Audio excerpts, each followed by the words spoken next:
नमस्कार मित्रांनो, मी Mahesh पपाळ ISAP centre या चॅनलवरती आपल्या सर्वांचे स्वागत आहे.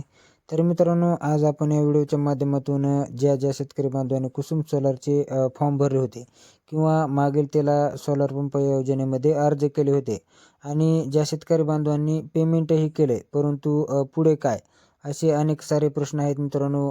वेंडर कधी निवडायचे, यानंतर पंप किती दिवसात मिळतो, सर्वेक्षण कसं होतं तर याची संपूर्ण माहिती आपण या व्हिडिओच्या माध्यमातून पाहणार आहोत.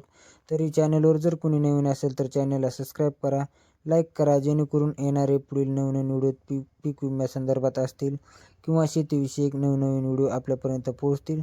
चला तर मग व्हिडिओ सुरू करूया. तर मित्रांनो, यामध्ये आपल्याला सर्वप्रथम गुगल क्रोमवरती यायचं आहे.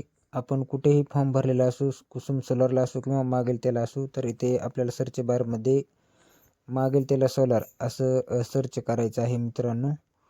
तर आपण इथे याची लिंक तुम्हाला मी खाली डिस्क्रिप्शनमध्ये देत आहे मित्रांनो. तिथून आपण डायरेक्ट या वेबसाईटवरती येऊ शकता. तर मित्रांनो, इथे आपण सर्च बारमध्ये मागेल त्याला सोलार असं सर्च करायचं आहे. पहिलीची वेबसाईट आहे मित्रांनो, त्या वेबसाईटवरती क्लिक करायचं आहे. तर आपण सर्वात प्रथम आपल्या जो फॉर्म भरलेला आहे त्याचं स्टेटस चेक करणार आहोत. तर आपण आपल्या पुढे तसं सर्च पहिल्या टॅबवरती क्लिक केल्याच्यानंतर असा इंटरफेस येईल. यानंतर आपल्या राईटला 3 टॅब दिसते, त्यावरती क्लिक करायचं आहे आणि यामध्ये आपल्याला लाभार्थी सुविधा या टॅबवरती क्लिक करायचं आहे. तर जर आपल्याकडे MKID नसेल तर मित्रांनो, हा कसा काढायचा हे आपण या व्हिडिओच्या माध्यमातून पाहणार आहोत.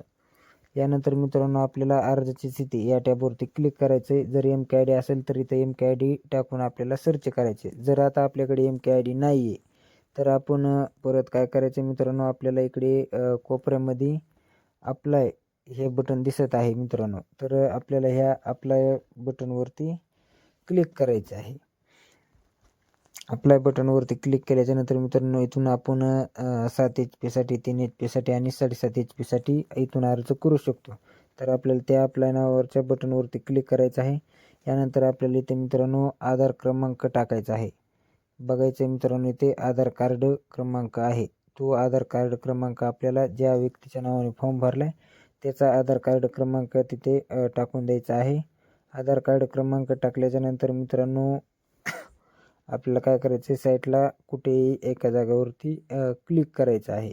क्लिक केल्याच्यानंतर आपल्याला हे MKID मिळून जाईल. याचा स्क्रीनशॉट काढा किंवा नोट करून घ्या. यानंतर मित्रांनो, MKID मिळाल्याच्या नंतर परत आपल्याला काय करायचं आहे मित्रांनो, तर आपल्याला परत ॲप्लिकेशन स्टेटस या टॅबवरती क्लिक करायचं आहे अप्लायच्या शेजारी. यानंतर परत 1 नंबरचंच ॲप्लिकेशन स्टेटस या टॅबवरती क्लिक करून तो आपण जो MKID काढला आहे आता मित्रांनो आधार कार्डच्या आधार कार्डनुसार तो MKID इथे टाकून घ्यायचा आहे. MKID टाकल्याच्यानंतर मित्रांनो, आपल्याला असं इंटरफेस दाखवलं जाईल. यामध्ये आपल्याला आपला MKID दाखवलं जाईल, नाव दाखवलं जाईल, मोबाईलचे शेवटचे 4 अंक हे दाखवले जातील मित्रांनो. यानंतर मित्रांनो, खाली आपल्याला पेमेंट जर झालेलं असेल तर A1 फॉर्म अप्रूव्ड असं नाव येईल मित्रांनो, किंवा A1 फॉर्म सहित सबमिटेड असं नाव येईल मित्रांनो. यांना आता कंपनी निवडायचं ऑप्शन आलेला आहे, वेंडर सिलेक्शन. तर मित्रांनो, खाली आपण इथे वेंडर सिलेक्शन या टॅबवरती क्लिक करायचं आहे. वेंडर सिलेक्शनमध्ये आपल्याला काय करायचं मित्रांनो, आपल्याला जी कंपनी पाहिजे ती कंपनी आपण निवडायची आहे. तर बीडसाठी मित्रांनो एकूण 18 कंपन्या आहेत सॉरी.